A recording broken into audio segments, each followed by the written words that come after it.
ওয়ান্তুম মুসলিমুন।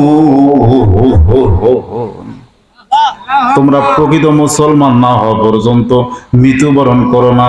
আর আমি আল্লাহকে এমন ভয় করতে হবে, কলজার মধ্যে ভয়, অন্তরের মধ্যে ভয়।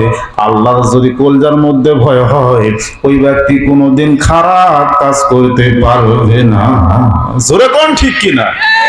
যার আল্লাহর কলজার মধ্যে ভয় হবে, ওই কোনোদিন মানুষের জমিরাল ঠেলতে পারবে, বেটি ফাঁকি দিবার পারবে। হজ কোটি কোটি বার করে, আর যদি বেটি জমি ফাঁকি দেওয়া যায় হজ করে, আপনারা বলেন তো হজ কি কবুল হবে ভাই? যেরকম হবে, হজ জীবনও কবুল হবে না।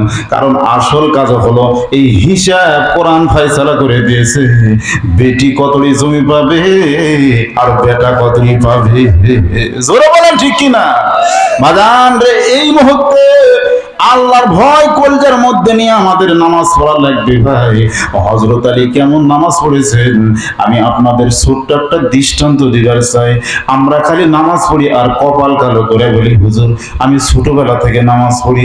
হযরত আলী কেমন নামাজ পড়েছেন?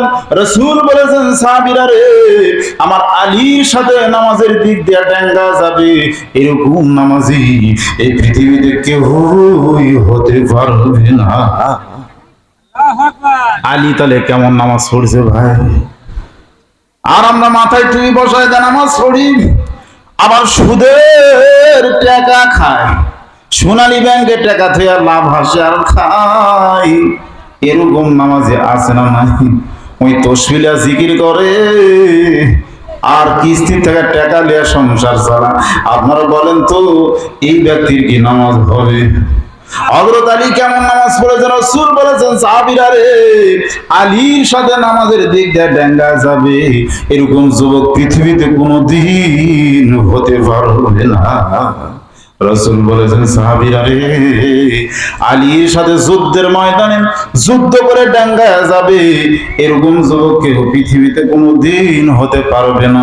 রাসূল বলেছেন সাহাবীরা রে, আলীর সাথে দাওয়াতের দিক দিয়ে ডেঙ্গা যাবে, এরকম যুবক পৃথিবীতে কোনোদিন হতে পারবে না। জোরে কোন সুবহানাল্লাহ। আমাদের বাংলাদেশে এখন যত ভাইরাল বক্তা হোক না কেন, আপনারা বলেন তো সাইদির মতো বক্তা একটা জন্ম হয়েছে? যে আমার নামের লাস্টের দিকে কিন্তু নামটা পাবেন বুলবুল হোসেন সাইদি। যেরকম ঠিক কিনা?